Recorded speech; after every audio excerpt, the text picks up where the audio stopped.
जब तक देश में लॉकडाउन की स्थिति है, हमें अपना संकल्प निभाना है। नमस्कार दोस्तों, स्वागत है आपका एक बार फिर बिंदास खबरें में। दोस्तों, हमारे देश में ओमिक्रॉन का खतरा तेजी से बढ़ता जा रहा है। ऐसे में प्रधानमंत्री नरेंद्र मोदी जी ने लाइव आकर देश को संबोधित किया है और खतरे को देखते हुए कड़े कानून लागू कर दिए हैं। ऐसे में आपको बता दें कि 8 राज्यों ने तो नाइट कर्फ्यू लगा दिया है। ऐसे में कुछ और राज्य नाइट कर्फ्यू और लॉकडाउन लगाने की तैयारी भी कर रहे हैं। तो दोस्तों, इस वीडियो के अंत तक जरूर बने रहिए, क्योंकि हम आपको बताने वाले हैं कि क्या आपके राज्य में लॉकडाउन लगने वाला है या फिर नहीं। और साथ ही दोस्तों, देश में तीसरी लहर को लेकर प्रधानमंत्री नरेंद्र मोदी जी ने बैठक की है और नए साल के लिए कुछ नए नियम लागू कर दिए हैं। अगर इन नियमों का पालन नहीं किया तो आपको भारी नुकसान उठाना पड़ सकता है। और दोस्तों, कुछ लाभ लेने वाली योजनाएं भी लागू की गई हैं, इसलिए इस वीडियो को अंत तक जरूर देखिएगा, जिससे कि लाभ लेने से आप वंचित न रह जाएं। तो दोस्तों, चलिए शुरू करते हैं खबरों को विस्तार से। और इसी के साथ आज की पहली बड़ी खबर के आधार बनवाना अब होगा और भी आसान। 53 शहरों में 114 आधार सेवा केंद्र खोलेगा UIDAI।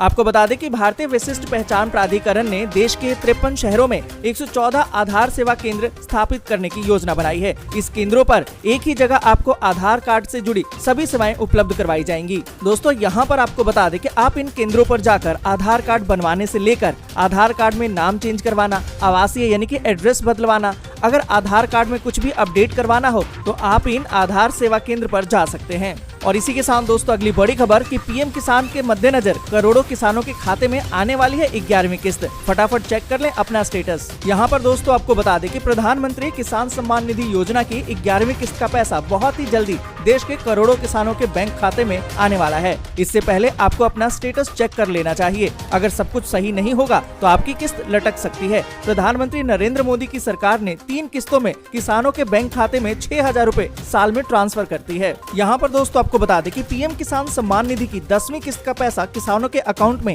1 जनवरी 2022 को पीएम नरेंद्र मोदी ने खुद ट्रांसफर किए थे और उम्मीद की जा रही है कि 11वीं किस्त के 2,000 रूपए अप्रैल 2022 में सीधे किसानों के बैंक अकाउंट में भेज दिए जाएंगे। तो दोस्तों, अगर आप भी पीएम किसान सम्मान निधि के लाभार्थी हैं तो कमेंट करके जरूर बताएं। और इसी के साथ दोस्तों अगली बड़ी खबर की 36,000 रूपए सालाना देगी अब सरकार। खुशहाली के लिए 46 लाख लोग कर चुके हैं अप्लाई। दोस्तों, यहाँ पर आपको बता दें कि असंगठित क्षेत्र के कामगारों के सामने बुढ़ापे के सहारे की गंभीर समस्या रहती है। कमाने की उम्र निकल जाने और शरीर कमजोर पड़ जाने के बाद ऐसे लोगों के पास इनकम का कोई जरिया नहीं बच पाता है। सरकार ने ऐसे लोगों को बुढ़ापे में सहारा देने के लिए ही प्रधानमंत्री श्रम योगी मानधन योजना की शुरुआत की है। अभी तक देश भर में 46 लाख से ज्यादा लोग इस स्कीम से जुड़ चुके हैं। आपको बता दें कि प्रधानमंत्री श्रम योगी मानधन योजना के अनुसार इसके लिए असंगठित क्षेत्र का हर वो कामगार जुड़ सकता है जिसकी उम्र 18 साल से लेकर 40 साल तक होती है और उसकी मंथली इनकम 15,000 रूपए या फिर इससे कम हो। इस स्कीम में उम्र 60 साल की हो जाने के बाद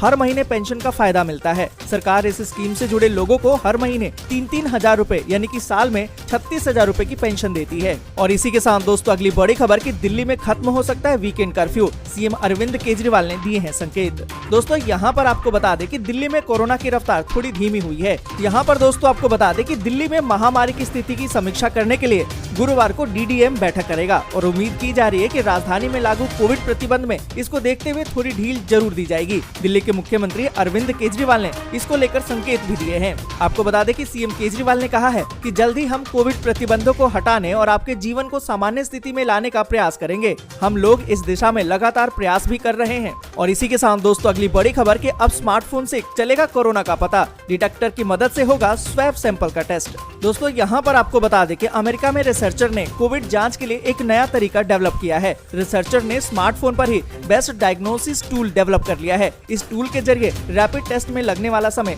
20 मिनट हो जाएगा। और अच्छी बात तो ये है कि इसकी मदद से RT-PCR जितनी ही एक्यूरेंसी से सैंपल टेस्ट किया जा सकेगा।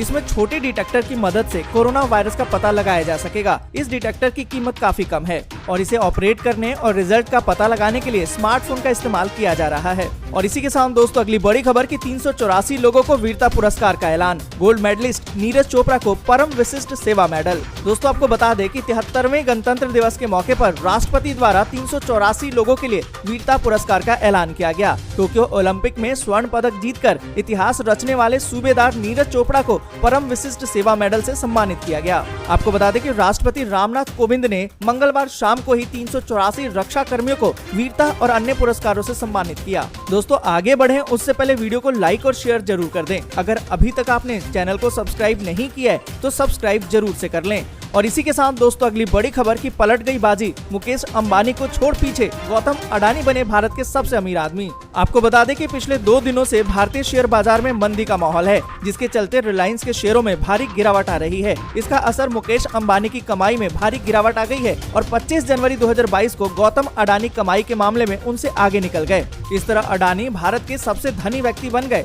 फोर्ब्स के रियल टाइम नेटवर्थ डेटा के मुताबिक गौतम अडानी की वेल्थ 90 अरब डॉलर यानी कि 6.72 लाख करोड़ रुपए है, जबकि मुकेश अंबानी की कुल संपत्ति 89.8 अरब डॉलर यानी कि 6.71 लाख करोड़ रुपए है और कमाई के मामले में दुनिया में अडानी का नंबर इस डेटा के मुताबिक 11वां है। और इसी के साथ दोस्तों अगली बड़ी खबर की कोरोना के मामलों में बड़ी गिरावट, 24 घंटे में आए 2,55,000 नए मामले। दोस्तों यहाँ पर आपको बता दें कि भारत में कोरोना संक्रमण को लेकर थोड़ी राहत की खबर है। देश में कोरोना के मामलों में बड़ी गिरावट दर्ज की गई है। स्वास्थ्य मंत्रालय ने बताया कि कोरोना के 2,55,874 नए मामले आए हैं। इस दौरान ठीक होने वाले मरीजों की संख्या ज्यादा रही है। 24 घंटे में 2,67,753 मरीज कोरोना से ठीक हुए हैं, पर इसी दौरान 614 लोगों की मौत हो गई है। और इसी के साथ दोस्तों अगली बड़ी खबर कि मोबाइल चलाना हो सकता है महंगा, वोडाफोन आइडिया फिर महंगे कर सकती है मोबाइल टैरिफ प्लान।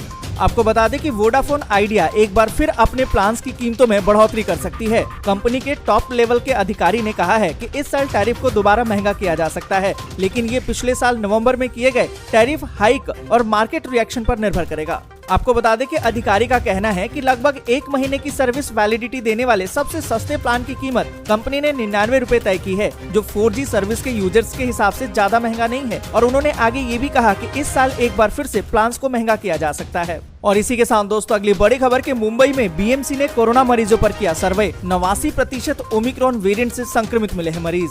आपको बता दें कि कोरोना की तीसरी लहर के दौरान मुंबई में सबसे ज्यादा केस कोविड-19 के नए वेरिएंट ओमिक्रॉन के सामने आए हैं। मुंबई में जो नए कोविड के सर्वे किए गए, ये जानकारी सामने आई है। बीएमसी के मुताबिक सर्वे में शामिल 280 नमूनों में से 89% Omicron, 8% delta derivative, 3% delta variant और दूसरे वेरिएंट के केस मिले हैं। बीएमसी के पब्लिक हेल्थ डिपार्टमेंट ने कहा है कि सर्वे के लिए 373 सैंपल की जांच की गई। इनमें से 280 सैंपल बीएमसी के क्षेत्र के लिए किए गए। और इसी के साथ दोस्तों अगली बड़ी खबर कि बिहार में छात्रों का बवाल, पटना कुर्ला एक्सप्रेस में लगा दी आग, राजधानी और संपूर्ण क्रांति समेत 6 ट्रेनें रद्द। आपको बता दें कि रेलवे भर्ती बोर्ड की गैर तकनीकी लोकप्रिय श्रेणी एनटीपीसी परीक्षा में अनियमितता को देखते हुए आरोप लगाया गया और सोमवार को सैकड़ों की संख्या में छात्रों ने पटना के राजेंद्र नगर टर्मिनल स्टेशन पर जमकर बवाल काटा। पुलिस ने आंसू गैस के गोले छोड़े और लाठीचार्ज भी किया।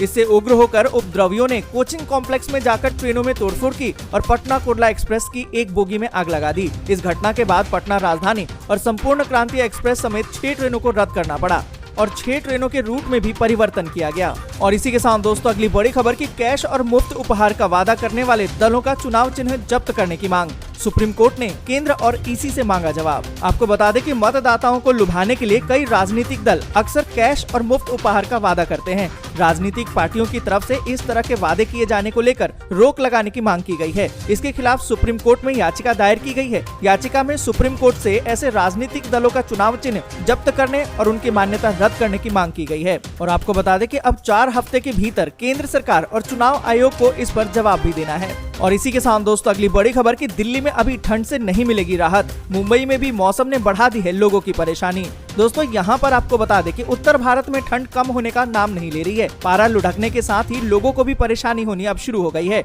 देश की राजधानी दिल्ली में भी मौसम अचानक पलटी ले रहा है। पिछले कुछ दिनों से दिल्ली में बारिश हो रही थी, लेकिन अब दिल्ली वालों को बारिश से राहत मिल सकती है, जबकि बारिश के बाद दिल्ली में तापमान में अचानक गिरावट दर्ज की गई है। इससे दिल्ली के कई इलाकों में न्यूनतम तापमान 6 डिग्री तक दर्ज किया गया है।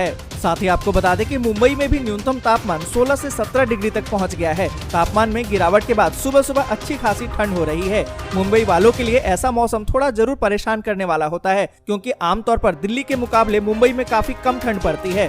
दोस्तों आज के लिए बस यहीं तक। वीडियो आपको अच्छी लगी हो तो लाइक और शेयर जरूर कर दें। अगर अभी तक आपने चैनल को सब्सक्राइब नहीं किया है तो सब्सक्राइब जरूर से कर लें।